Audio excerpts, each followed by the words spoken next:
د کورنیو چارو وزارت سرپرست خلیفه صاحب سراج الدین حقانی د ملي پولیسو له 300 بستریز روغتون څخه لیدنه وکړه.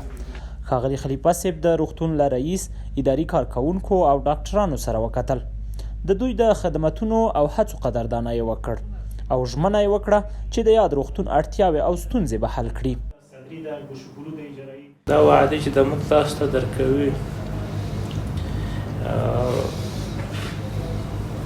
دا کې زه مطمئن یم انشاءالله الرحمن چې هغه کوم امکانات زما په صلاحیت کې وي هغه خو به فوري وکوي. په هر حال کې غږ رابنده کوي انشاءالله د سره همکار ولاړ یم.